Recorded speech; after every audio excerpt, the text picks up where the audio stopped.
Mall. Live from Florence and Myrtle Beach, this is an Action News 15 Morning Updates with Terra, Redus, and Steve Addison. Good morning, everyone. We are looking at dangerously high temperatures today that could easily go over 100 degrees. I'll take a look at our weather forecast after we take a look at local news. Florence police this morning have few leads on the whereabouts of a man suspected of robbing a local restaurant. Lieutenant Rick Gould tells Action News that about 10:30 last night, the Taco Bell on West Evans Street was robbed. A white man wearing a mask and carrying a gun held up an employee and demanded money. The suspect fled on foot with the undisclosed cash into a wooded area behind Taco Bell. Fortunately, no one was hurt during the incident. If you have any information, contact the Florence Police Department. Bond will be set today for a number of area residents busted on drug charges, including a local pharmacist and his wife, a nurse. SLED officials say 37-year-old Gregory Lahr and his 35-year-old wife, Bobby, face charges of possession of marijuana and possession of a prescription drug. The couple and 4 local residents were served warrants last night during a bust in Marion County. SLED area lawmen and the governor's raid team took part in the bust. A drug bust along the coast pulled in a huge amount of narcotics. Steve Addison joins us live from Myrtle Beach with details. Steve, just how large was the haul? Well, Terra, it was Horry County Police's biggest heroin bust ever. 22-year-old Chris Gadsden of Myrtle Beach was arrested as he got off a Piedmont flight from New York yesterday. Police found more than 33 grams of heroin in 545 prepackaged bags and more than $500 in cash. Detectives said classes that helped them recognize drug traffickers really worked in this case. We have an interdiction program also going on at the jetport at this time. So with that training they had been taking and our ongoing investigation, it led to the arrest of Chris Gadsden. Police say Gadsden was probably a drug runner, not a dealer. Bond has been set at $50,000. An Horry County woman on trial for murder has been found innocent.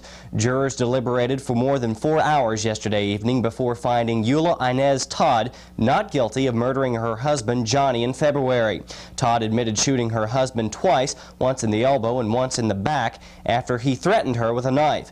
Todd took the stand yesterday and testified to more than 20 years of physical abuse.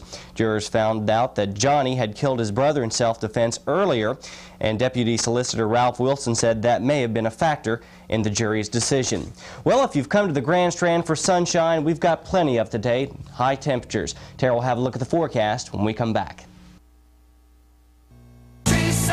To your hometown, we're Farm Bureau in America. Friendship through an outreach hand, a spirit-born American. Helping you is what we do best. It shows in all we do. The spirit of Farm Bureau is Americans like you.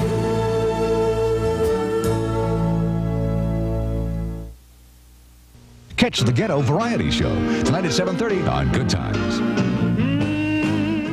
Lots of heat and sun are in store for today. Let's take a look at our forecast. Inland and along the coast, look for sunny skies and, like I said, very hot temperatures. Looking at an inland high easily at 100 degrees, possibly more. Along the coast, looking at a high of 99. In tonight's forecast, inland and along the coast, expect fair skies and fairly warm temperatures. We're going to cool down inland to 72, along the coast, cooling down to 78. In tomorrow's forecast, inland, once again, look for hot temperatures but partly cloudy skies. Our high the same just like today. 100 inland, 99 along the coast. In the extended forecast, Saturday through Monday, highs in the 90s and lows mostly in the 70s. Thanks for joining us today. Have a great day and remember to be extra careful in today's heat. Now back to Good Morning America.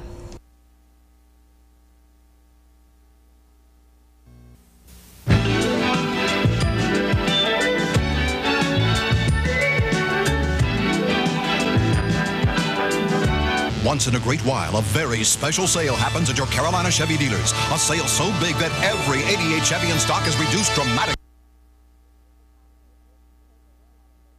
Tom Smith will face a runoff election with Frank Gilbert in District 30 for the state Senate. In Senate District 32, the winner was Frank McGill, the incumbent. Douglas Hines won the Democratic primary in Senate District 34. In the state representative battles in District 59, Hicks Harwell was the winner, and in District 62, Maggie Glover. In House District 105, the winner by a landslide was Liston Barfield. On the Republican ticket for House District 106, it was Thomas Keegan. In Florence County's Democratic race for Council Seat 2, the winner was Joe King. Incumbent Ted Ross was a 2-to-1 winner over his opponent for Council District 4. And in the only Republican contest, Shirley Corbett defeated Bobby Hodges by a narrow margin. T. Carol Atkinson in Marion County III will be the Democrats' choice for probate judge. The candidate for sheriff is Bud Richardson. John Atkinson Jr. will be on the Democratic ticket for County Council Seat 1. For County Council Seat 2, Johnny Wiggins is the Democrat's choice, while incumbent G.C. White Jr. represents his party for Council Seat number 6. And try to get some more results in from Marlborough County. These are the Democratic choices. Gordon McBride for solicitor, incumbent Chuck Foley for sheriff, Claude Driggers is a candidate for county supervisor. County Council Seat 2 will be represented by Floyd Walker. Braxton Sanders IV wins its nod for Council Seat 3. And the Council Seat 6 seat will be represented by incumbent Pat Odom. And joining us live now with results from Horry County is Steve Addison in Myrtle Beach. Good morning, Steve. How did things go down there in Horry County? Very hectic and 5 runoff elections. Tara, thank you very much. In Horry County's Democratic primary, David Turner will represent his party in the county council race number 3. There will be a runoff between Paul Prince and Joe McCormick for the county council number 9 seat. For sheriff of Horry County, Democrat John Henry will run off with Arlen Small, and Republicans Gene Johnson and Guy Osborne will also have a runoff election. Now, those runoffs are scheduled in 2 weeks. Horry County Republicans selected 4 candidates for the school board. The winners were Dorothy Chandler, James Dunn, Richard Heath, and Richard Jordan.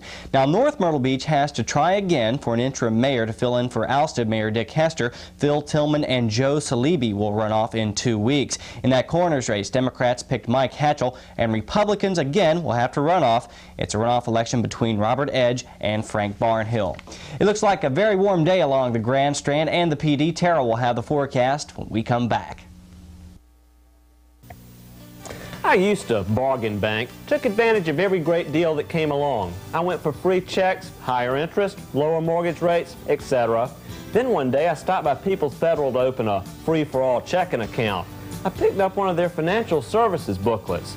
Now I no longer have to run all over town. People's Federal had the best deals on everything: checking, savings, my car loan, refinanced my house, opened an IRA account, got a 24-hour bank card. Has Arnold lost Sam to Willis? Different strokes tonight at 7 on TV 15. Going to today's forecast, we're going to have sunny skies and hot temperatures once again, a high of 92 degrees along our coast. Also sunny, look for a high of 88. And tonight, look for fair skies, and we're going to cool down to 65 along the coast. Also fair, we're going to cool down to about 68 degrees. And that's our look at this Wednesday morning. We'll have an updated election results tonight at 6 on Action News. Steve and I will see you bright and early tomorrow morning. Now back to the last half hour of Good Morning America. This Action News Morning Update was brought to you by the Sea Captain's House.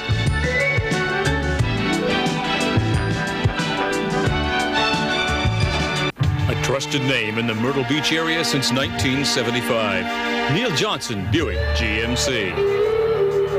The Buick Regal for 88. There's nothing like it on the American road. From its distinctive coupe styling to standard features like four-wheel power disc brakes and clear coat paint, the 88 Regal is unique. See it today at Neil Johnson.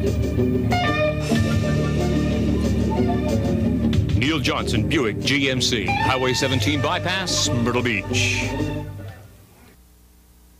Louise's TV career could be deadly. Today at 5:30 on The Jeffersons.